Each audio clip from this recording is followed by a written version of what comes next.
नमस्कार, मी संदीप देसाई. बुलेटिनच्या सुरुवातीला आत्ताच्या घडीची सगळ्यात मोठी आणि महत्त्वाची बातमी. लडाखमध्ये भारतीय लढाऊ विमानांची उड्डाणं वाढलेली आहेत. चीनसोबत सुरू असलेल्या तणावाच्या पार्श्वभूमीवर भारतीय वायुदलानं भारतीय हद्दीमध्ये गस्त वाढवली आहे. दरम्यान दोन्ही देशांच्या लेफ्टनंट जनरल्सची बैठक काल रात्री उशिरापर्यंत सुरू होती. 10 तासांहून अधिक वेळ ही चर्चा चालली. 6 जून नंतर काल ही बैठक पार पडली आहे. दरम्यान आम्हाला चीनसोबत युद्ध नको आहे, पण समोरून आगळीक केली तर आम्ही सडेतोड उत्तर देण्यास समर्थ आहोत, असं विधान भारतीय वायुदल प्रमुख एअर चीफ मार्शल RKS यांनी म्हटलेलं आहे.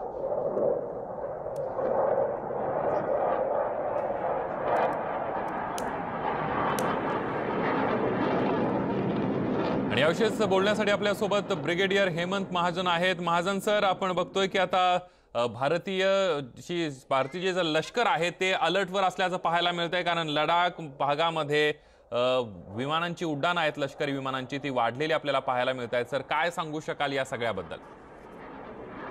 असं असतं की चीन हा एक अतिशय विश्वासघातकी देश आहे आणि आक्रमक देश आहे की जे आपण बघितलं 15-16च्या रात्री जे घडलं गलवानमध्ये, त्याला आपण साक्षीदार आहोत, ज्यामध्ये 20 सैनिकांनी प्राणाचे बलिदान केलं, परंतु आपण 54 चीनी सैनिकांना मारलं, हे पण खरं आहे. आता जी आपली जी तयारी असते ती चीनने तिथे किती सैन्य आणलेलं आहे त्याला तोंड देण्याकरता असायला पाहिजे, जी आपण केव्हाच करून ठेवलेली आहे. चीननी याच्या पुढे कुठलीही आगळीक केली, कुठल्याही स्तरावरती केली, कितीही ताकदीने केली, तरी त्याकरता भारतीय सैन्याने प्रचंड तयारी करून ठेवलेली आहे. ज्यामध्ये तोफा आहेत, ज्यामध्ये रणगाडे आहेत, ज्यामध्ये APC म्हणजे आर्मर्ड पर्सनल कॅरियर आणून ठेवलेले आहेत. अतिरिक्त ट्रुप्सना या भागामध्ये डिप्लॉय केलेलं आहे. त्याच्याशिवाय एअरफोर्सचा विषय आपण जे बोललो त्याकरता आपल्याकडे असलेली सर्वात अत्याधुनिक जी हेलिकॉप्टर, ज्याला चिनूक म्हटलं जातं, ते पण तिथे तैनात करण्यात आलेलं आहे. आणि लडाखमध्ये जर काही युद्ध वगैरे झालं तर त्याकरता जो एअरफोर्सचा जो सपोर्ट लागतो तो अंबाला आणि लेह अशा काही भागातल्या एरोड्रोमवरनं किंवा हवाई पट्टीवरनं दिला जातो. तिथे पण तैनाती वाढलेली आहे. म्हणजे चीननी काहीही केलं, कुठल्याही प्रकारची कारवाई केली तर त्याकरता आपण तयार आहोत. आणि चीनला हाच मेसेज कळतो की त्यांना डिप्लोमसी म्हणजे मुत्सुद्देगिरीची भाषा त्यांना कळत नाही, पण ज्यावेळेस त्यांना दिसेल की भारताची इतक्या मोठ्या संख्येतली विमानं, इतक्या मोठ्या संख्येतले रणगाडे, इतके मोठे ट्रुप्स आणि त्याच्याशिवाय दृढ निश्चय असलेलं लष्करी नेतृत्व तिथे आहे, तर आपण अशा प्रकारचं काही करायला नको असा संदेश आपण त्यांना देण्याचा प्रयत्न करतो आहे. परंतु चीन हा एक न शिकणारा देश आहे आणि सध्या त्यांचा सर्वात महत्वाचा प्रॉब्लेम आहे की त्यांच्या अंतर्गत सुरक्षेमध्ये अतिशय मोठी मोठी आव्हानं आहे, ज्यावरती भारतीय मीडियानी लक्ष फारसं दिलेलं नाही. आणि त्याच्यावरनं तिथल्या लोकांचं लक्ष हटवण्याकरता ते भारताबरोबर आक्रमकता दाखवत आहेत. आणि याच्याशिवाय त्यांनी इतर जी राष्ट्र आहेत त्यांच्या विरुद्ध सुद्धा हेच सुरू केलेलं आहे. उदाहरणार्थ साऊथ चायना समुद्रामध्ये त्यांनी कालचीच बातमी आहे, 2 व्हिएतनामच्या बोटी त्यांनी बुडवल्या. त्याच्याशिवाय त्यांनी इंडोनेशियाच्या हद्दीत घुसण्याचा प्रयत्न केला. याशिवाय हाँगकाँगमध्ये ते आक्रमक झालेले आहेत. म्हणजे अशा प्रकारची आक्रमकता सगळीकडे करून ते देशामधल्या लोकांचं, देशामध्ये असलेल्या आर्थिक संकट आणि इतर जे सामाजिक संकट आहे त्याच्यावरनं लक्ष हटवण्याचा प्रयत्न करतायत. त्यामुळे चीन हे काहीही करू शकतो आणि त्याकरता सगळ्या प्रकारच्या लष्करी त्याच्या हालचालीला आपण तयार राहायला पाहिजे. जो हेच नेमकं आपली जी तैनाती त्या भागात होते हे ते दर्शवते की आपण सगळ्याकरता तयार आहोत. अगदी धन्यवाद सर, तुम्ही दिलेल्या संपूर्ण माहितीबद्दल. तर भारत चीन तणावादरम्यानच संरक्षण मंत्री राजनाथ सिंह 3 दिवसांच्या रशिया दौऱ्यावर आहेत. राजनाथ सिंह रूसची राजधानी मॉस्कोमध्ये पोहोचलेत.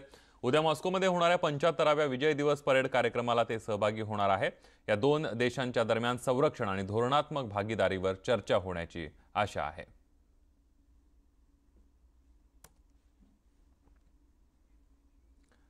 तर भारत, चीन आणि रशिया या देशांच्या परराष्ट्र मंत्र्यांची आज दुपारी 1 वाजता व्हिडिओ कॉन्फरन्सिंगद्वारे बैठक होणार आहे. भारताचे परराष्ट्र मंत्री S जयशंकर आणि चीनचे परराष्ट्र मंत्री वँग यी बैठकीमध्ये सहभागी होऊन संवाद साधणार आहेत. गलवान खोऱ्यातील हिंसाचारानंतर दोन्ही नेत्यांनी फोनद्वारे चर्चा सुद्धा केलेली होती. आणि याविषयी बोलण्यासाठी आपल्यासोबत आंतरराष्ट्रीय घडामोडींचे अभ्यासक शैलेंद्र देवळानकर आहेत. शैलेंद्रजी, या बैठकीकडे जी व्हिडिओ कॉन्फरन्सिंगद्वारे बैठक होणार आहे त्याच्याकडे कसं बघता येईल आणि यातून काही तोडगा निघेल असं वाटतंय का? मला असं वाटतं की ही एक अत्यंत महत्त्वपूर्ण अशा स्वरूपाची बैठक असणार आहे आणि ही बैठक विशेष म्हणजे जो 15 जूनला भारत आणि चीन यांच्यामधला संघर्ष झाला आणि आजही जी कमालीची तणावाची परिस्थिती आहे त्या परिस्थितीच्या पार्श्वभूमीवरती ही 3 देशांच्या परराष्ट्र मंत्र्यांची ही बैठक होती आहे. महत्त्वाचं म्हणजे सध्या भारताची जी सगळ्यात मोठी प्राथमिकता आहे तो म्हणजे एकूणच लडाख मधला जो तणाव आहे हा कशा पद्धतीने तो शिथिल करता येईल, तो कशा पद्धतीने निवळेल हे बघणं आणि त्यासाठी कोणत्याही राजनैतिक व्यासपीठाचा वापर करणं ही भारतासाठीची प्राथमिकता आहे. आणि याच दृष्टिकोनातून संरक्षण मंत्री हे आता रशियाच्या दौऱ्यावरती आहेत. विशेष म्हणजे ही जी बैठक आहे ही वार्षिक अशा स्वरूपाची बैठक असती. तिन्ही देशांचे परराष्ट्र मंत्री हे दरवर्षी एकत्र येतात, परंतु याच्यामध्ये एक अत्यंत महत्वाचा कळीचा मुद्दा आहे तो असा आहे की या बैठकांमध्ये कधीही द्विपक्षीय प्रश्न हे चर्चिले जात नाहीत. यावर्षी जो अजेंडा ठरवण्यात आला होता यापूर्वी हा प्रामुख्याने कोविड-19 वरती चर्चा करायची आणि युनायटेड नेशनला 75 वर्ष हे स्थापनेला पूर्ण झाल्यानंतर पुढची वाटचाल कशा दृष्टीने करायची या दृष्टिकोनातून विचार होणार होता. परंतु कालच रशियाने असं सांगितलेलं आहे की जर भारत व चीन हे दोघही जण लडाखचा प्रश्न त्याच्यामध्ये चर्चा करायची त्यांची दोघांची इच्छा असेल आणि त्याच्यातनं जर काही मार्ग निघत असेल तर आमची काही हरकत नाही. यामुळे या बैठकीमध्ये लडाखचा प्रश्न किंवा भारत आणि चीन संघर्षाचा प्रश्न जो आहे हा निश्चितपणे चर्चेला येईल. आणि मला असं वाटतं की जसं काल कमांडिंग ऑफिसरची अत्यंत महत्त्वपूर्ण 12 तास बैठक चालली आणि त्याच्यानंतर आज ही राजनैतिक पातळीवरची बैठक आहे. त्यामुळे ह्या दोन्हीकडे आपण सकारात्मक दृष्टीने पाहिलं पाहिजे की यात काहीतरी सकारात्मक आउटकम जो आहे तो बाहेर येईल आणि हा तणाव शिथिल होण्यासाठी मदत होईल. अगदी शैलेंद्रजी, धन्यवाद तुम्ही केलेल्या संपूर्ण विश्लेषणाबद्दल. यानंतर बघूया पुढची एक महत्त्वाची बातमी. भाजपचे अध्यक्ष जे.पी. नड्डा यांनी काँग्रेसवर सडकून टीका केली आहे. पाहूया त्यांनी काय ट्विट केलंय. आधी चीनी कम्युनिस्ट पक्षासोबत काँग्रेस सामंजस्य करार करतं, मग काँग्रेस भारताच्या भूभागावर चीनला कब्जा करू देतं. डोकलाम समस्येदरम्यान राहुल गांधी गुप्तपणे चीनी दूतावासात जातात. संकट काळात राहुल गांधी देशात धुपळी निर्माण करण्याचा प्रयत्न करतात आणि सुरक्षा दलांचं मनोबल खच्ची करतात, अशी टीका भाजपचे अध्यक्ष जे.पी. नड्डा यांनी केलेली आहे. तर चीनच्या आक्रमणाविरोधात आम्ही एकत्र उभे आहोत असं ट्विट राहुल गांधींनी केलंय. पण त्याच वेळी चीननं भारतीय भूभागावर कब्जा केला आहे का असा सवालही त्यांनी उपस्थित केलाय. सोबतच त्यांनी राजीव गांधींनी लडाखमध्ये काढलेला एक फोटोही ट्विट केलेला आहे.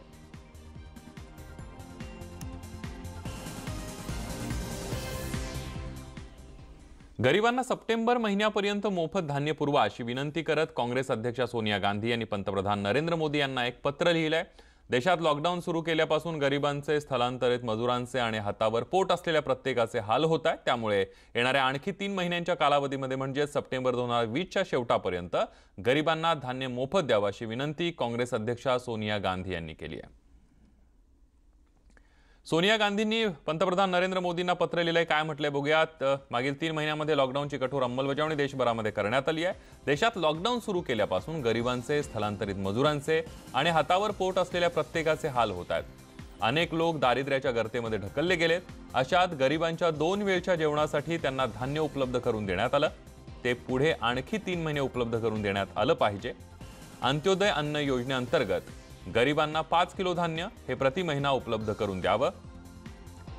सप्टेंबर 2020 पर्यंत ही तरतूद पुढे न्यावी. लाखो भारतीयांवर दारिद्र्याच्या गर्तेत जाण्याची वेळ आली आहे.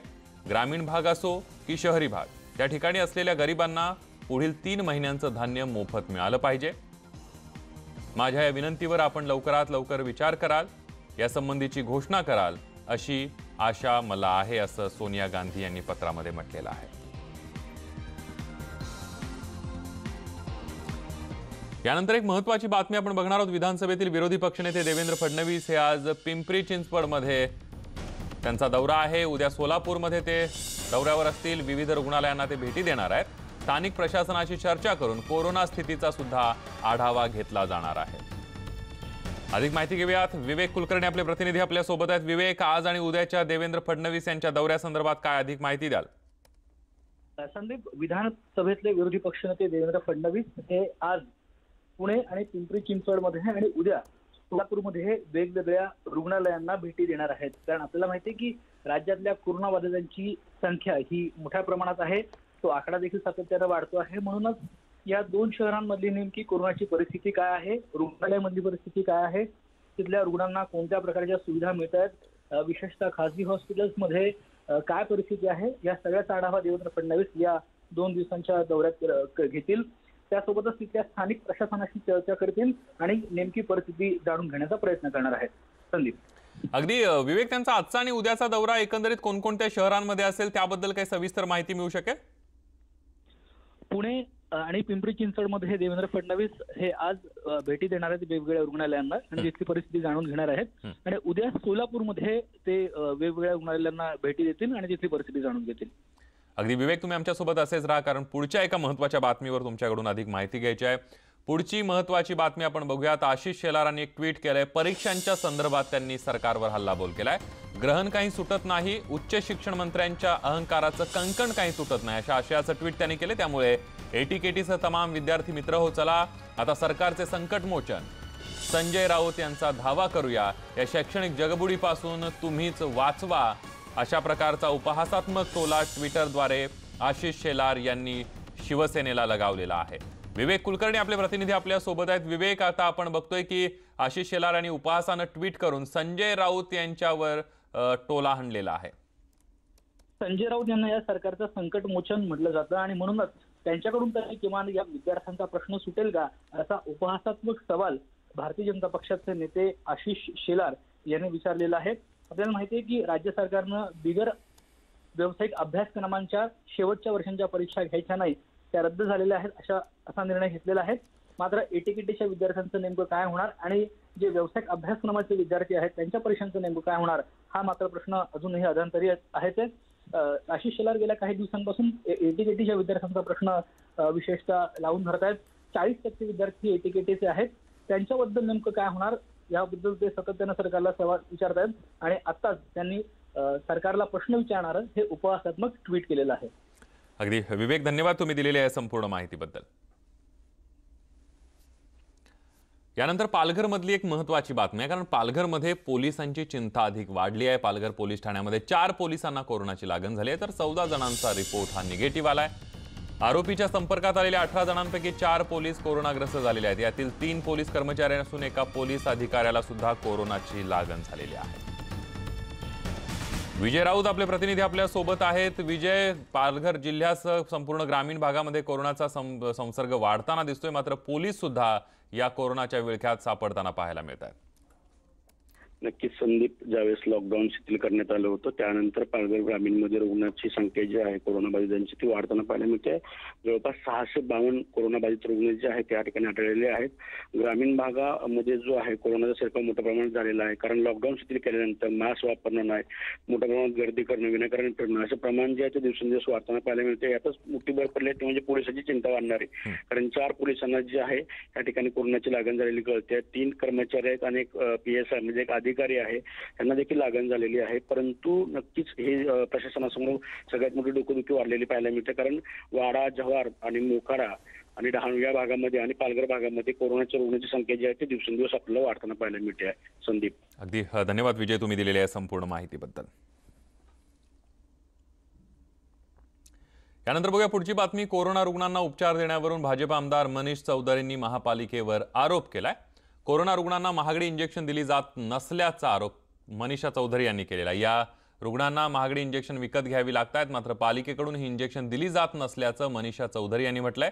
या कोरोना रुग्णांना 31,000चं महागडे इंजेक्शन विकत घ्यावं लागत असून हे इंजेक्शन सर्वसामान्य लोकांना परवडत नसल्याचं त्यांनी म्हटलंय. हे औषध पालिकेकडून मोफत दिलं जावं अशी मागणी सुद्धा आमदार मनीषा चौधरी यांनी केलेली आहे. मनीषा चौधरी यांनी काय नेमके आरोप केलेले आहेत बघूया. त्यांच्याशी न्यूज 18 लोकमतनं चर्चा केली, त्यावेळी त्यांनी या सगळ्या आरोपांचा पुनरुच्चार केला. मॅडम, ह्याचा तुटवडा महापालिकेमध्ये आहे, पण मार्केटमध्ये आम्हाला ही अवेलेबल होत आहेत. तर महापालिकेकडे ही इंजेक्शन का अवेलेबल नाही हा माझा प्रश्न आहे. ह्यासाठी मी जेव्हा आमचे विधान परिषदे विरोधी पक्ष नेते प्रवीण दरेकर, मी आमचे स्थानिक नगरसेवक भगवती रुग्णालयामध्ये आम्ही भेट दिली, त्यावेळेला पेशंट्सना हे इंजेक्शन लिहून देतात आणि मग पेशंटना भायखळाला किंवा घाटकोपरमधनं आम्हाला ही अवेलेबल झाली. आम्ही स्वतः 31,500 रुपये भरून ही इंजेक्शन आणून पेशंटला दिली. ह्याचा खास करून ज्यांना लंग्स मध्ये प्रॉब्लेम होतो अशा लोकांना ह्या इंजेक्शनची आवश्यकता असते. दुर्दैव्य आहे का काल आरोग्य सभापती हे भगवतीचं रुग्णालयाचं उद्घाटन करायला आले, पण लोकप्रतिनिधींना काय प्रॉब्लेम आहे, भगवतीमध्ये काय प्रॉब्लेम आहे ह्याच्यासाठी त्यांना वेळ नव्हता. आणि महापालिकेच्या आयुक्तांना आम्ही त्या दिवशी जेव्हा आम्ही सर्व डॉक्टर्स आणि ह्यांच्याबरोबर प्रवीण दरेकर आम्ही जेव्हा मीटिंग घेतली त्यावेळेला आम्ही आयुक्तांना सुद्धा ह्याची कंप्लेंट केली होती की बाबा आम्ही जे 6 इंजेक्शन आहे 6 तारखेला आम्ही पत्र सुद्धा दिलेलं होतं, त्याचं पुन्हा आता आम्ही पत्र दिलं आयुक्तांना. आणि दुर्दैवाची बाब आहे की एक आमदार ज्या वेळेला तुम्हाला पत्र देतो त्यावेळेला त्याची पोस्ट तरी आमदाराला लगेच मेलवर पाठवायला पाहिजे. मेलवर ही जर परिस्थिती एका आमदाराची असेल तर सर्वसाधारण रुग्णाला काय त्रास होत असेल. त्यामुळे आता याला मनीषा चौधरी यांच्या या आरोपाला मुंबई महापालिका कशा पद्धतीने उत्तर देते हे बघावं लागणार आहे. बातमी पुढची बघूयात. औरंगाबादमधली आहे. औरंगाबाद जिल्ह्यामध्ये 163 नव्या कोरोना रुग्णांची नोंद झाली आहे. त्यामुळे कोरोना बाधितांची संख्या 3819 झाली आहे. आज वाढलेल्या 163 रुग्णांपैकी 112 रुग्ण मनपा क्षेत्रांतर्गत असून 51 रुग्ण ग्रामीण भागातील आहेत. औरंगाबादमध्ये 203 जणांचा कोरोनामुळे मृत्यू झालेला आहे. त्यापैकी 2046 कोरोना बाधित रुग्ण आहेत आणि ते आता घरी होऊन परतलेले आहेत. सध्या 1570 रुग्णांवर उपचार सुरू असल्याची माहिती प्रशासनानं दिलेली आहे. औरंगाबादमध्ये 163 नव्या कोरोना रुग्णांची नोंद झालेली आहे आणि आपण बघितलं तर हा आकडा अधिक असल्याचं पाहायला मिळतोय. आतापर्यंत कोरोना बाधितांची संख्या ही 3819 झाली आहे. आज वाढलेले 163 रुग्णांपैकी 112 रुग्ण हे मनपा क्षेत्रांतर्गत असून 51 रुग्ण हे ग्रामीण भागातले आहेत. औरंगाबादमध्ये 203 जणांचा कोरोनामुळे मृत्यू झालेला आहे. तर आत्तापर्यंत एक दिलासादायकच बातमी म्हणावी लागेल, कारण 2046 रुग्ण बरे होऊन घरी परतलेले आहेत. तर 1570 रुग्णांवर उपचार सुरू आहेत. थेट जाऊयात औरंगाबादला. आपले प्रतिनिधी सिद्धार्थ गोदाम आपल्या सोबत आहेत. सिद्धार्थ, 163 नवे रुग्ण म्हणजे आकडा खूप मोठा आहे. निश्चितच संदीप, दिवसेंदिवस औरंगाबादचा आकडा लॉकडाऊन ची मुभा भेटल्यानंतर जवळपास 4 पटीनं वाढलेला आहे. प्रशासनही त्याबद्दल आता कुठेही कठोर पावलं उचलताना दिसत नाही, कारण लॉकडाऊनच्या काळात 24-25चा रेट होता. लॉकडाऊन ओपन झाल्यानंतर तो जवळपास 200च्या आसपास गेलेला आहे. संध्याकाळपर्यंतची वेळ यायची आणखी हे सकाळचं अपडेट आहे. आणि एकाच दिवशी जवळपास 180, परवा दिवशी 180 आणि 10 लोकांचा बाधितांचा या ठिकाणी मृत्यू झालेला होता. एवढ्या मोठ्या संख्येने बाधित वाढतायत, मृत्यूचा आकडा वाढताय, तरी महानगरपालिका असेल, जिल्हा प्रशासन असेल, कसल्याही पद्धतीच्या हालचाली करताना औरंगाबादमध्ये दिसत नाही. लोक मोठ्या प्रमाणात बाहेर आहेत, काळजी घेताना दिसत नाहीत. त्यामुळेच हा आकडा वाढतो आणि प्रशासनही कुठेतरी कठोर व्हायला पाहिजे, तेही होत नाही. त्यामुळे औरंगाबादमध्ये येत्या काळामध्ये गंभीर विस्फोट होण्याची शक्यता आहे. संदीप. अगदी सिद्धार्थ, धन्यवाद तुम्ही दिलेली आहे संपूर्ण आणि महत्त्वाच्या माहितीबद्दल. यानंतर बातमी कोल्हापुरातली आहे. पावसाळा सुरू होऊन अनेक दिवस झाले. कोल्हापुरातील आजरा तालुक्यामध्ये असलेल्या चाफवडे, चितळे, जेऊर या गावकऱ्यांसाठी यंदाचा पावसाळा धोकादायक ठरताना दिसतोय. चाफवडे गावाजवळ 1980 साली बांधलेला साकव जीर्ण झाल्यानं आजूबाजूच्या गावातील लोकांना तार ओहळच्या पात्रामधूनच ये जा करावी लागते. सध्या या पात्रातील पाणी कमी असल्याने ये जा करणं शक्य आहे, मात्र पाऊस जास्त झाल्यास गावांचा संपर्क तुटणार आहे. सध्या हा साकव वाहतुकीसाठी पूर्णपणे बंद करण्यात आला असून प्रशासन दुर्घटना घडण्याची वाट बघतंय का, असा सवाल आता गावकरी करतायत. कोल्हापूरमधल्या पंचगंगा नदीवर असलेल्या राजाराम बंधाऱ्यावर टाकलेले स्लॅब सलग 3ऱ्या वर्षी पुन्हा एकदा वाहून गेलेला आहे. गेल्या आठवड्यामध्ये झालेल्या जोरदार पावसामुळे कोल्हापूरमधला राजाराम बंधारा पाण्याखाली गेला होता. आता पावसाचं प्रमाण कमी झालंय, त्यानंतर या बंधाऱ्यावरील पाणी ओसरल्यानंतर स्लॅब वाहून गेल्याचं समोर आलंय. अजूनही राजाराम बंधाऱ्यावरून वाहतूक सुरू करण्यात आली नसून दरवर्षी स्लॅब वाहून जात असल्यानं या निकृष्ट कामाची चौकशी व्हावी अशी मागणी आता नागरिकांकडून होताना दिसते.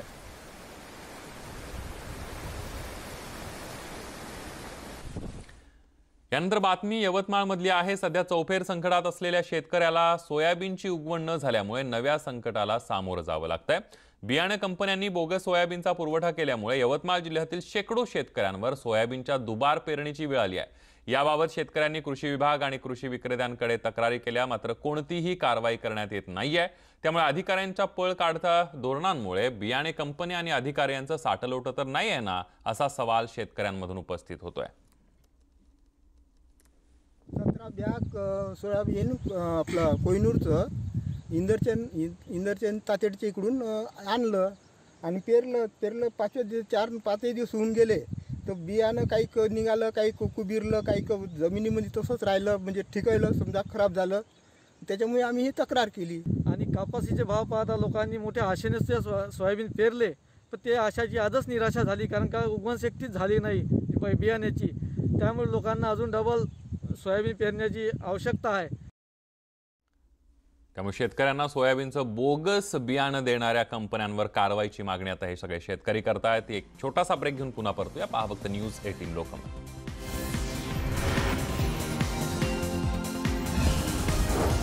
ब्रेकनंतर जाऊयात कोकणामध्ये. निसर्ग चक्रीवादळानंतरच्या मदतीसाठी आता हात पुढे आलेले आहेत. ही छायाचित्र आम्ही तुम्हाला दाखवणार आहोत. श्रीवर्धनमधल्या वावे गावातली ही माध्यमिक शाळा वादळामध्ये उद्ध्वस्त झालेली होती. एका दृश्यांमध्ये दिसत आहे. जोगेश्वरीच्या बांद्रेकरवाडी गणेशोत्सव मंडळानं ती पुन्हा उभी केली आहे. बांद्रेकरवाडी गणेशोत्सव मंडळाचे 12 कार्यकर्ते सर्व साहित्यानिशी या गावामध्ये दाखल झाले. यानंतर त्यांनी गावकऱ्यांच्या मदतीनं ही शाळा पुन्हा उभी करण्याचं काम हाती घेतलं. शनिवार आणि रविवार या 2 दिवसांमध्ये या शाळेला नवीन छप्पर, त्याशिवाय शाळेतलं सगळं इलेक्ट्रिक फिटिंग आणि इतर आवश्यक वस्तू या मंडळानं शाळेला दिल्या. तसंच या मंडळाने वादळामध्ये उद्ध्वस्त झालेलं एक पिकअप शेड आणि एक समाज मंदिरही पुन्हा उभं केलेलं आहे.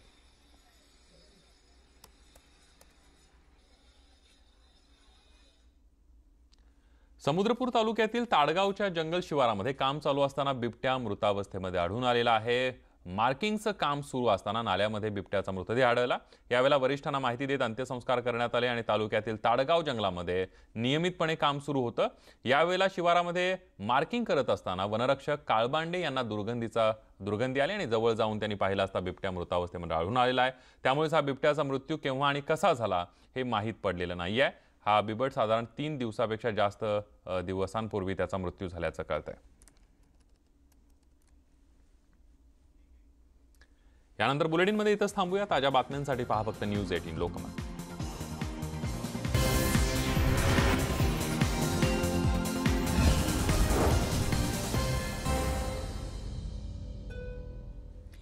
नमस्कार, मी मनाली. न्यूज 18 लोकमतमध्ये आपल्या सगळ्यांचं स्वागत आहे. राज्यामध्ये खरं तर कोरोनाचं संकट आहे. लॉकडाऊनमुळे आर्थिक संकटात सुद्धा नागरिक सापडलेले आहेत आणि त्याचबरोबर गेल्या 17 दिवसांपासून इंधनाचा भडका सुद्धा वाढलेला आहे. या सगळ्यामध्ये सामान्य जनतेच्या खिशाला खरं तर कात्री लागत चालली आणि त्यात आता भर पडली आहे ती वीज बिलाची.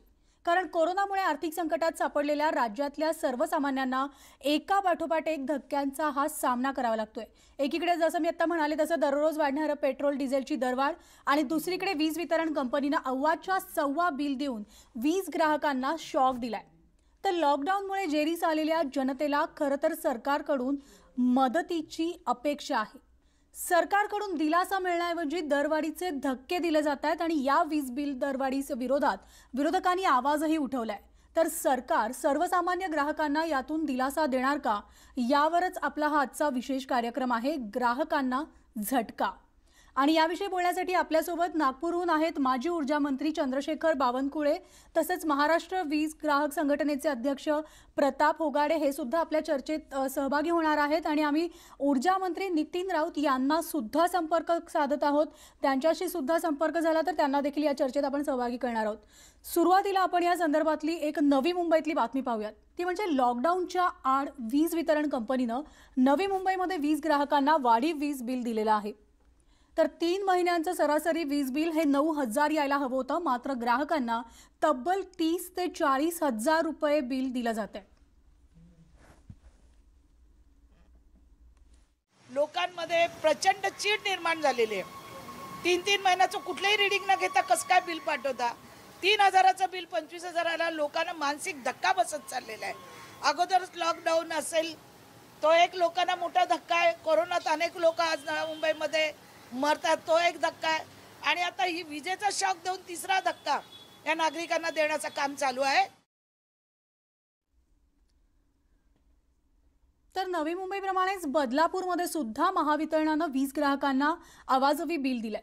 सरासरीपेक्षा कितीतरी पट जास्त बिल आल्यामुळे वीज ग्राहकांनी संताप व्यक्त केलाय. रीडिंगनुसार बिल न घेता मनमानी पद्धतीनं वीज बिल पाठवण्यात आलंय आणि त्यामुळेच वीज बिल कमी करावं यासाठी ग्राहकांनी वीज बिल कार्यालयात मोठी गर्दी केली. तर या आवाजवी वीज बिलाविरोधामध्ये विरोधी पक्षनेते देवेंद्र फडणवीसांनी मुख्यमंत्र्यांना पत्र देखील लिहिलंय।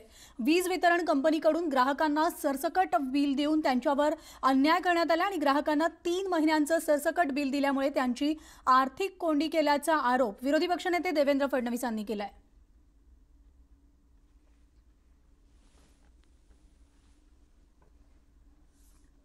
आणि याच विषयी आपण बोलणार आहोत। आपल्यासोबत आहेत माजी ऊर्जा मंत्री चंद्रशेखर बावनकुळे, त्याचबरोबर महावीज ग्राहक संघटनेचे अध्यक्ष प्रताप होगाडे सुद्धा। आपल्या दोघांचंही न्यूज 18 लोकमतमध्ये स्वागत आहे। तुम्ही या चर्चेत सहभागी झाल्याबद्दल सर्वप्रथम बावनकुळेजी मी तुमच्याकडे येतेय। खरं तर माजी ऊर्जा मंत्री म्हणून तुम्हाला संपूर्ण महाराष्ट्र ओळखतोच आहे, पण मात्र आता यंदा जे महासंकट कोरोनाचं आलेलं आहे, लॉकडाऊनमुळे जी आर्थिक परिस्थिती सगळ्या सर्वसामान्य नागरिकांवरच नाही तर प्रत्येक वर्गातल्या नागरिकांना भेडसावतीये आणि त्यातच आता हे वीज बिलमुळे आता नेमकं ग्राहकांनी करायचं काय हा एक मोठा प्रश्न त्यांच्यासमोर उभा राहिलाय। मी मागच्या 3 महिन्यापासून राज्याचे मुख्यमंत्री उद्धव ठाकरेजी, आमचे नागपूरचे पालकमंत्री आणि ऊर्जा मंत्री नितीन राऊतजी यांना वारंवार विनंती करतो आहे की मध्यमवर्गीय आर्थिक दुर्बल परिवार जे आहेत, लॉकडाऊनमुळे रोजगार नाही आहे, त्यांना कुठली मजुरी नाही आहे, त्यांना किट द्यावं लागतं धान्याच्या, सरकारला धान्य द्यावं लागतं आहे, मोफत धान्य द्यावं लागतं आहे। अशा परिस्थितीत ज्या लोकांना मोफत धान्य द्यावं लागतं आहे, मध्यमवर्गीय लोक रोजगाराला नाही आहे, अशा लोकांना प्रति महिन्याचं 300 युनिटपर्यंतचं वीज बिल हे सरकारने बजेटमधनं पैसे देऊन त्याचं विशेष पॅकेज तयार करून महावितरणला पॅकेज देऊन ते बिल पास ऑन केलं पाहिजे, रद्द केलं पाहिजे, अशी मागणी मागच्या 3 महिन्यापासून मी करतो आहे। आणि आता दुसरा प्रश्न असा आहे की महावितरणला सरासरी बिल द्यायचे अधिकारच नाही आहे। महाराष्ट्र राज्य विद्युत नियामक आयोग MERCच्या नियमाप्रमाणे आणि महावितरणच्या कंपनीच्या नियमाप्रमाणे आपण सरासरी बिल देऊ शकत नाही, त्याची रिडिंगच घ्यावी लागतं। महावितरणचं IT हे अत्यंत मजबूत आहे। मी माननीय नितीन राऊत साहेबांना विनंती करणार आहे की त्यांनी याच्यामध्ये हस्तक्षेप केला पाहिजे आणि आपलं ITचं संपूर्ण इन्फ्रास्ट्रक्चर वापरून हे संपूर्ण वीज बिल दुरुस्त केले पाहिजे। आणि हे सोपं काम आहे, कठीण काम नाही आहे, जनतेला आपण दिलासा देऊ शकतो।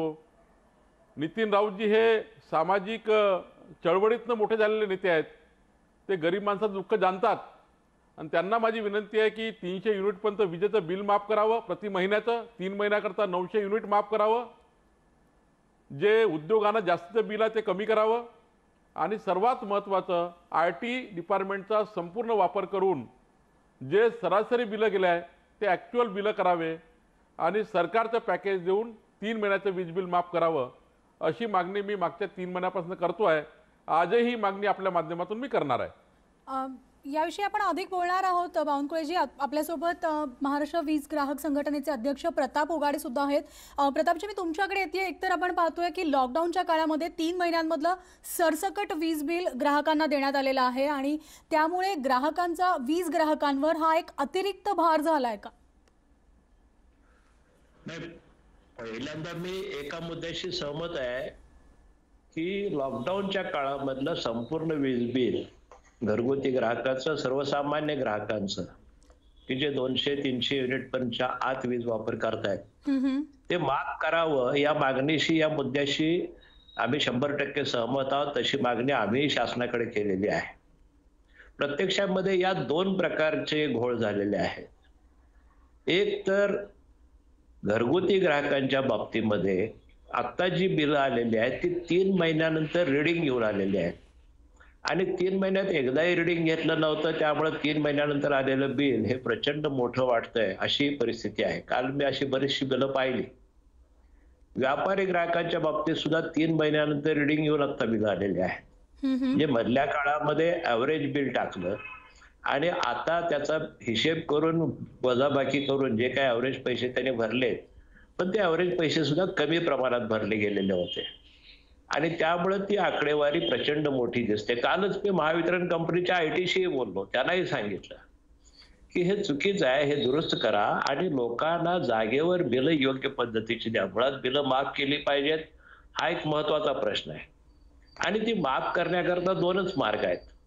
एक तर राज्य सरकारनं 2-3 महिन्याकरता लागणारे सर्व पैसे दिले पाहिजेत, किंवा दुसराही उपाय आहे की महावितरण कंपनीनं जर आयोगासमोर या संबंधीचं पिटिशन केलं, मागणी केली, तर हा पैसा ARR मधनं त्यांना नंतर मिळू शकतो. पण आज मात्र त्यांना कर्ज उभा करावा लागेल किंवा गव्हर्नमेंटची मदतच घ्यावी लागेल, एवढाच पर्याय आहे.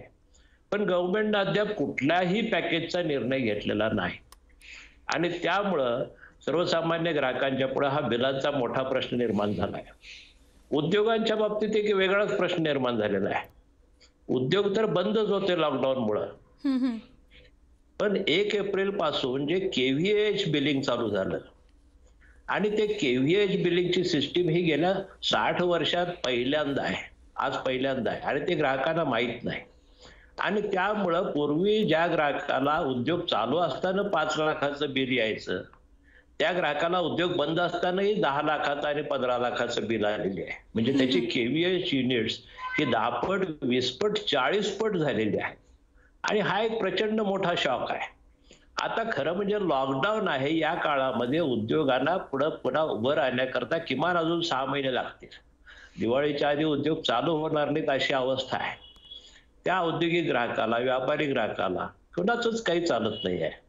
अशा माणसाला निदान योग्य बिल जाईल आणि त्याची योग्य वसुली होईल याच्यासाठी हे KVH बिलिंग नावाचा प्रकार 1 वर्षाकरता पोस्टपोन करा, पुढे ढकला, अशी मागणी आम्ही राज्य सरकारकडे केलेली आहे, महावितरणकडे केलेली आहे. पण अद्याप राज्य सरकारनेही काही निर्णय घेतलेला नाही आणि महावितरणही काही निर्णय घेतलेला नाही. याच निर्णयामुळे होगाळेजी, खरं तर राज्य सरकारने जसं तुम्ही म्हणालात काहीही निर्णय अद्याप घेतलेला नाही आणि याच निर्णयाचा त्रास ग्राहकांना नाहक सोसावा लागतो. मी पुन्हा एकदा बावनकुळेंकडे जातीये. बावनकुळेजी, जसं आता खरं तर महावितरणाकडनं एक मध्ये एक संदेश आलेला होता, कारण युनिट जे आहेत ते साधारण जूनच्या 2ऱ्या आठवड्यापासून मोजण्यास, रीडिंग करण्यास सुरुवात होणार आहे आणि त्यापूर्वी ग्राहकांनी स्वतः त्याचं रीडिंग करून युनिट जे आहे त्याचं विभाजन कसं करायचं आणि त्या पद्धतीनं त्याचं गणित जे आहे ते महावितरणाकडे पाठवायचं आणि मग बिल ठरवलं जाईल. यामध्ये अनेक ग्राहकांची खरं तर तारांबळ झालेली आहे. जर गणित चुकलं, ते युनिट रीडिंग चुकलं, तर ते बिल जे आहे ते अव्वाच्या सव्वा होत आहे.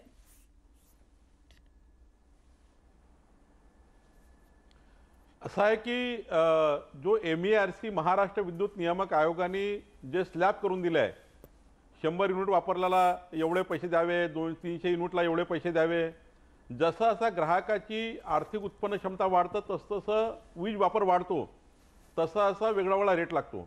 आता काय होत आहे, समजा 3 महिन्याचं बिल पाठवलं, एखाद्या व्यक्तीला 100 युनिट बिल येत असेल तर ₹3.46 रेट लागतो. आणि समजा जर त्याचे रीडिंगच घेतलं नाही आणि सरासरी तुम्ही 3 महिन्याच्याला 300 युनिट बिल वापरलं, वीज बिल लावलं, त्याचं रीडिंग घेतलं तर त्याला 300 युनिटचा रेट लागतो. त्यामुळे 100 युनिटवाला जो व्यक्ती महिन्याचं बिल भरतो ₹3.46, त्याचं 3 महिन्याचं बिल ॲड झाल्यामुळं त्याला 300 युनिटचा रेट लागतो आहे. त्यामुळं बिलं खूप वाढलेलं दिसतात तुम्हाला.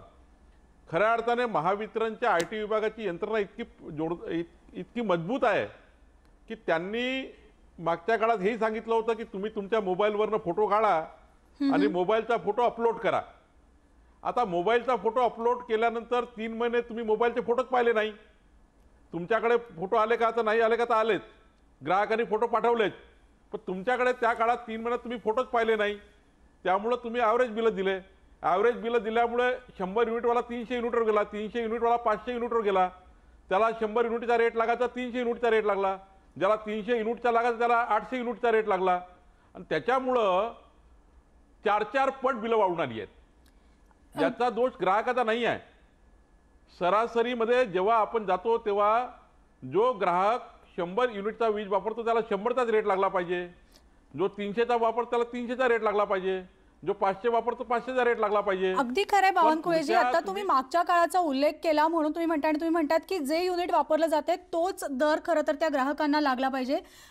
प्रताप होगाडेजी सुद्धा आहेत, तुमचं याशी सहमत आहे का? कारण या आधीच्या सरकारमध्ये सुद्धा खरं तर अनेकदा ग्राहकांना या त्रासाला सामोरं जावं लागलेलं आहे, मग वीज दरवाढ असेल किंवा वीज बिलांमध्ये होणारे घोळ असतील. मी IBMच्या सगळ्याच ग्राहकांना सांगू इच्छितो की हा प्रश्न केवळ आजचा नाही, हा प्रश्न दरवाढ हा प्रश्न तर नेहमीच आहे. आणि IT-चं जर म्हणाल तर बावनकुळे साहेब होते त्या काळामध्ये जे IT होतं तेच IT आजही आहे. आणि उलट ते IT अधिक पुढे गेलेलं आहे आणि त्या IT-चं काम ते करताय. मी जी बिलं काल तपासली त्यामध्ये जिथं रिडिंग घेतलं होतं ती बिलं बरोबर होती. आता जी वस्तुस्थिती आहे ती मला सांगितली पाहिजे. जिथं रिडिंग घेतलेले नाहीत, ॲव्हरेज बिलं पाठवलेली आहेत, तिथं ॲव्हरेज बिलं कोरोनामुळे करायला त्यांना आयोगानंच परवानगी दिली होती. ही वस्तुस्थिती आहे.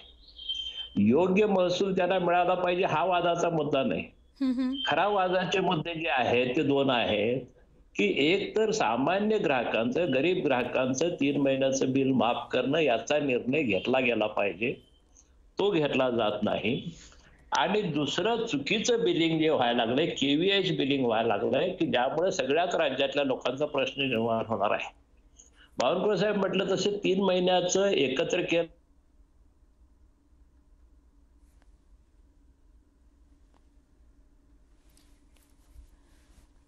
तर प्रताप होगाडे यांच्याशी आपला संपर्क तुटलेला आहे. पुन्हा एकदा आपण संपर्क साधणार आहोत. त्यापूर्वी एक छोटासा ब्रेक घेणार आहोत. ब्रेकनंतर ही चर्चा अशीच सुरू राहणार आहे. पाहत राहा न्यूज18 लोकमत.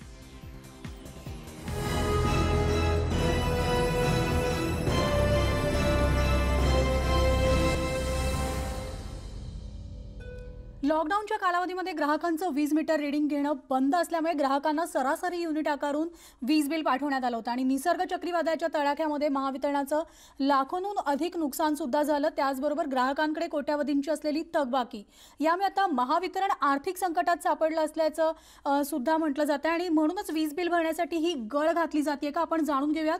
आपल्यासोबत आहेत माजी ऊर्जा मंत्री चंद्रशेखर बावनकुळे. बावनकुळेजी, मी तुमच्याकडे येते आणि तुमच्यासाठीच हा प्रश्न आहे की एकतर आपण पाहतो आर्थिक मंदी सुद्धा सगळीकडे आहे. अनेकांनी वर्क फ्रॉम होम केलेला आहे, त्यामुळे घरी बसून काम केल्यामुळे अनेकांचे व्यवसाय उद्योग जे आहेत ते देखील ठप्प होते आणि तरी देखील 3 महिन्यांचं सरासरी बिल त्या संपूर्ण लॉकडाऊनच्या काळात लावण्यात आलेलं आहे.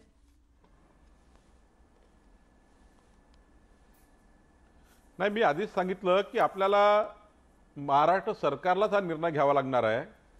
वीज वितरण कंपनी हा निर्णय घेऊ शकणार नाही. आणि माझा विश्वास आहे की मुख्यमंत्री आणि आमचे ऊर्जा मंत्री नितीन राऊत यांच्यावर विश्वास आहे की ते सामाजिक चळवळीमध्ये आहेत, त्यांना कळतं आहे. त्यांनी तातडीनं महाराष्ट्र सरकारचं विशेष पॅकेज महावितरणला दिलं पाहिजे.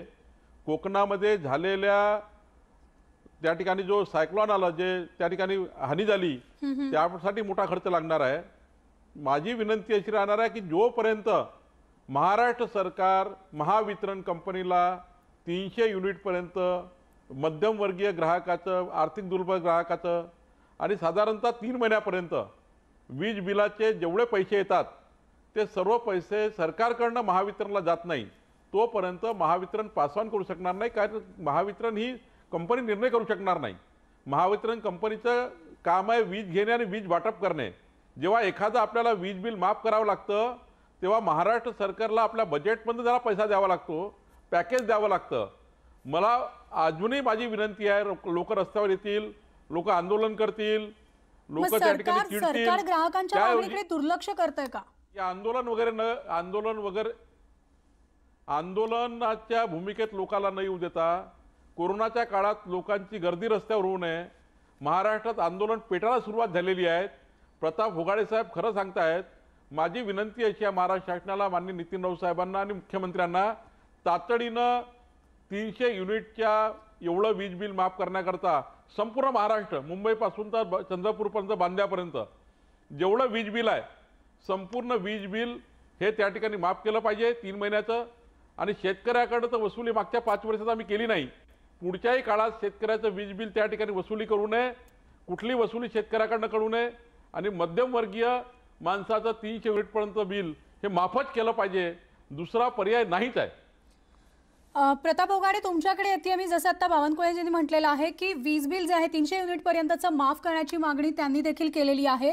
मात्र सरकारकडनं आजही महावितरणाकडे, कंपनीकडे जे पैसे देणं अपेक्षित आहेत ते दिले जात नाहीये. चक्रीवादळाचा फटका जो कोकणात बसलेला आहे, तिथली काही गावं आजही अंधारात आहेत. त्यामुळे सरकार या सगळ्याकडे कानाडोळा करतंय का ग्राहकांच्या मागणीकडे? 2 महत्वाचे प्रश्न आपण लक्षात घेतले पाहिजे. एक तर प्रचंड मोठ्या प्रमाणामध्ये केंद्र सरकार आणि राज्य सरकार ह्या दोघांचाही महसूल संपलेला आहे, बऱ्याच अंशी कमी झालेला आहे. त्यामुळे राज्य सरकारकडे पैसे नाहीत आणि केंद्र सरकारकडेही पैसे नाहीत, अशी दोन्ही सरकारांची अवस्था आहे. पण कुठल्याही सरकारनं, मग ते केंद्राचं असेल किंवा राज्याचं असेल, त्या दोन्ही सरकारनी अशा वेळेला पैसे नाहीत असं म्हणून उपयोग नाही. त्यांनी कर्ज काढलं पाहिजे किंवा त्यांनी चलनामध्ये चलन आणलं पाहिजे. गोल्ड बॉन्ड्सच्या माध्यमानं असेल किंवा नोटा छापण्याच्या माध्यमानं असेल, चलन वाढवलं पाहिजे आणि थेट जो बेनिफिशियरी आहे, ज्याला सवलत मिळणं आवश्यक आहे, त्याला थेट सवलत मिळाली पाहिजे. जे सर्वसामान्य गरीब छोटे लोक आहेत, जवळजवळ 60-70% लोक आहेत, या प्रत्येकाला थेट मदत मिळाली पाहिजे. तर उद्या ही इकॉनॉमी दुरुस्त होऊ शकेल, सुरळीत होऊ शकेल. आणि दुसऱ्या बाजूला वीज बिल, धान्य अशा ज्या गोष्टी आहेत, या गोष्टींच्या बद्दल आवश्यक त्या रकमेची तरतूद केली पाहिजे. हे दुर्दैवानं मला म्हणावं लागतंय की केंद्र सरकारनेही याची कुठेही तरतूद केली नाही.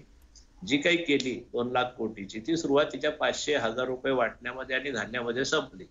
त्याच्या पलीकडे थेट काही मिळत नाही. राज्य सरकारनेही अजून कुठलीही सवलत जाहीर केलेली नाही. या दोन्ही सरकारांची जबाबदारी आहे की ते दोन्ही सरकारांनी कर्ज उपलब्ध केलं पाहिजे. थेट बेनिफिशियरी जो आहे त्याच्यासाठी तरतूद केली पाहिजे, तरच हा प्रश्न सुटू शकतो. नाहीतर एका बाजूला तुम्ही म्हणणार की आम्ही अनलॉक करतोय, उद्योगांना चालू करा, पण त्या उद्योगांचे उत्पादने घेणार कोण? घेणाऱ्या माणसाच्या खिशामध्येच जर पैसा नाही, तोच जर स्वतः जगू शकत नाही, अन्ना पलीकडे आणि औषधा पलीकडे त्याला काही करताच पण येत होगाडेजी, आता जसं तुम्ही म्हणालात की सरकारच्या तिजोरीत पैसे नाहीत, तसंच आज सर्वसामान्यांच्या खिशाची गोष्ट आहे. त्यांच्याकडे पण आज अनेकांच्या नोकऱ्या गेलेल्या आहेत, अनेकांचे पगार कपात झालेले आहेत, अनेकांचे उद्योग व्यवसाय ठप्प झालेले आहेत. मग अशा वेळेला हे अव्वाच्या सव्वा बिल भरायचं कसं, हा मोठा प्रश्न आज या वीज ग्राहकांसमोर आहे. एकदम बरोबर आहे. आपलं म्हणणं अगदी योग्य आहे. म्हणूनच थेट बेनिफिशियरी जो आहे त्याला मदत केली पाहिजे आणि ही मदत देण्याचं काम दोन्ही सरकारांचं आहे, राज्य सरकारचंही आहे आणि केंद्र सरकारचंही आहे. आणि त्यावेळेला पैसे नाहीत म्हणून उपयोग नाही, तर त्यांनी कर्ज काढलं पाहिजे, पैसा उपलब्ध केला पाहिजे आणि लोकांच्या ह्या गरजा भागवल्याच पाहिजेत. अन्यथा इकॉनॉमी, अर्थव्यवस्था रुळावर आणण्याची तुम्ही नुसती चर्चा करून आणि नुसते उद्योग चालू करून प्रश्न सुटणार नाही. लोकांच्या हातामध्ये पैसा गेल्याशिवाय हे सगळे प्रश्न मार्गाला लागणार नाही. ही भूमिका आणि भावना राज्यानं आणि केंद्रानं दोघांनी घेतली पाहिजे. अगदी बरोबर आहे. मी पुन्हा एकदा चंद्रशेखर बावनकुळेंकडे वळतीये. बावनकुळेजी, जसं आता प्रताप होगाडे म्हणतायत की सरकारनं कर्ज काढून खरं तर या समस्या सोडवल्या पाहिजेत. आज सगळे जसं आता होगाडे म्हणतायत की सरकारची तिजोरी रिकामी झालेली आहे, मात्र म्हणून महावितरणाकडनं आज ग्राहकांच्या गळ्यात विजेचे अवासवाचे बिल जे आहेत ते घातले जात आहेत. त्यांना गळ केली जाते की बिल भरा, आणि जर बिल नाही भरलं तर मग अनेक मोठा भुर्दंड देखील त्यांना भरावा लागेल. असं आहे, महाराष्ट्र सरकारने इतर राज्याच्या काय पॅकेज दिले, मध्य प्रदेशने काय पॅकेज दिलं, माननीय प्रियंका गांधीजींनी उत्तर प्रदेशला मागणी केली. शेवटी सर्वसामान्य माणसाच्या घरात पैसे भरायला, वीज बिल भरायला पैसाच नाही आहे. हे होगाडे साहेबांनी सांगितलं, मी वारंवार सांगतो आहे. राज्य सरकारला कर्ज काढण्याकरता मुभा दिली आहे केंद्र सरकारने. राज्य सरकारला 90,000 कोटी रुपयाच्या वीज वितरण कंपन्याला त्या ठिकाणी सपोर्ट देण्याकरता एक केंद्राने पॅकेज तयार केला आहे. आता या दोन्ही पॅकेज 90,000 कोटीमध्ये आपल्याला काय मिळू शकेल, यासाठी राज्य सरकारने जे काही प्रयत्न करायचे असतील, महाराष्ट्र सरकारने कर्ज काढून पॅकेज जे काही पैसे 900 युनिटपर्यंत लागतील एका घराला, एक घरगुती ग्राहकाला 3 महिन्याचं 300 युनिट, 900 युनिटला किती पैसे लागतील, तेवढे पैसे सरकारने तातडीनं एका व्यक्तीकरता, एका परिवाराकरता जर जमा केले, वीज वितरण कंपनी आपल्याकडनं कधीही माफ करू शकणार नाही, जोपर्यंत त्याला MERC आणि महाराष्ट्र शासन त्याला सपोर्ट करणार नाही. वीज वितरण कंपनी ही ग्राहकांना वीज पुरवणे, वीज विकत घेणे एवढंच काम करतं. त्यांचे रेट ठरवले गेले आहेत. एक युनिट जर 100 युनिटच्या वर एक युनिट जरी वाढलं तर 7 रुपये 60 पैसे रेट लागतो. बिलिंग जर बिलिंग ॲक्युरेट झालं, बिलिंग ॲक्युरेट करणे, पहिला भाग बिलिंग ॲक्युरेट करणे, दुसरा भाग जे काही युनिट आले असतील 300 युनिटपर्यंत त्याचं विजेचं बिल माफ करणे, आणि पुढच्या काळात सुद्धा आपल्याला या वीज ग्राहकांना खूप जपावं लागणार आहे. प्रचंड वाईट परिस्थिती निर्माण होणार आहे, कारण कोरोनाचं लॉकडाऊन काही संपत नाही आहे. अजूनही काही ठिकाणी लॉकडाऊन कोणत्या त्या महानगरपालिका करतायत, त्या ग्रामपंचायती करतायत. त्यामुळं हे गाळं, लॉकडाऊनचं गाळं 6 महिने चालेल, 7 महिने चालेल, हा निर्णय 3 महिन्याकरताच नाही आहे. पुढच्या वर्षभराला आपल्याला विचार करून त्याला पॅकेज द्यावे लागतील. आणि हे पॅकेज सर्व स्तरावर द्यावं लागतील. उद्योगाला द्यावं लागतील, ॲग्रिकल्चरला तर वीज बिल वसुलीच करू नये, पण उद्योग असेल, घरगुती ग्राहक असेल, त्या ठिकाणी मध्यमवर्गीय असेल, आर्थिक दुर्बल असेल, याला तर मी आता सपोर्ट दिलाच याच पाहिजे. मुद्द्याकडे बावनकुळेजी वळणार होते की यामध्ये शेतकऱ्यांची सुद्धा खरं तर फरफट होतीये, कारण एकीकडे आरोग्याचं संकट, एकीकडे उद्योगाचं संकट आणि दुसरं आता हे वीज बिलाचं संकट समोर उभं ठाकलेलं आहे. आणि विभागणी जसं तुम्ही म्हणालात की एका कुटुंबाला, एखाद्या घराला आपण एका पर्टिक्युलर युनिटपर्यंत आपण स्लॅब सवलत देऊ शकतो. मात्र कंपनीचं कसं करता येईल, कारण कंपनी जे एकतर महासंकट जे आलंय ते पहिल्यांदा ओढावलंय. 3 महिने एखादा उद्योग ठप्प असणं हे पहिल्यांदा घडतंय. मग याची विभागणी कशी होईल?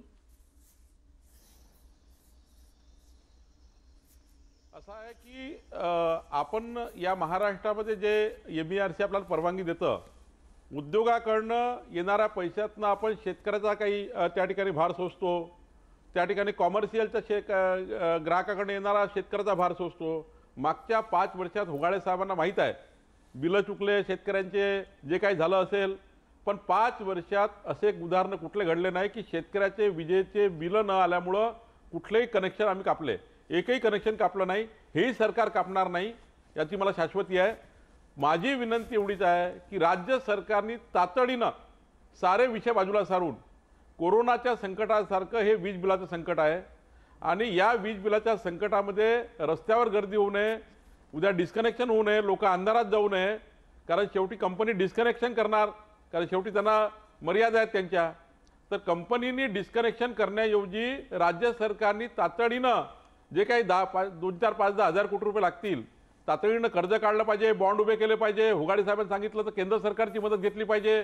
90,000 कोटी मधल्या केंद्र सरकारच्या पॅकेजमध्ये महाराष्ट्राला काय मिळेल त्याची त्या ठिकाणी अभ्यास करून घेतला पाहिजे.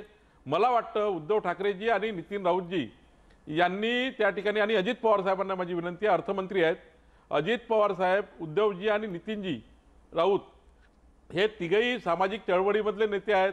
नितीन राऊत साहेबांचं आयुष्य हे त्या ठिकाणी सामान्य व्यक्तीसारखं गेलं आहे आणि त्यामुळे त्यांना सामाजिक चळवळ कळतं, त्यांना दुःख कळतं आहे. मी त्यांना वारंवार आपण विनंती आशा केली करूया आहे. बावनकुळेजी त्यांना हे दुःख वीज ग्राहकांचं कळत असेल, कारण त्यांच्याशी संपर्क साधण्याचा न्यूज 18 लोकमतनं देखील प्रयत्न केलेला आहे. मात्र कुणीही या चर्चेत सहभागी होऊ शकलेलं नाही. आपल्यासोबत माजी ऊर्जा मंत्री चंद्रशेखर बावनकुळे होते आणि त्याचबरोबर महाराष्ट्र वीज ग्राहक संघटनेचे अध्यक्ष प्रताप उगाडे सुद्धा आहेत. आपल्या दोघांचे धन्यवाद. या चर्चेत तुम्ही सहभागी झालात आणि सगळ्यात महत्त्वाचा मुद्दा म्हणजे हे लॉकडाऊन जे आहे, हे आर्थिक संकट, वीज संकट जे आहे, हे केवळ 3 महिन्यांपुरतं नाही, तर या पुढे देखील आणखी काही काळ याचा सामना आपल्याला करायचा आहे. त्यामुळे लवकरात लवकर वीज ग्राहकांची समस्या हे सरकार सोडवेल अशी अपेक्षा आपण करणार आहोत. आणि यानंतर या चर्चेत इथेच थांबूया. तुम्ही पाहत राहा न्यूज 18 लोकमत.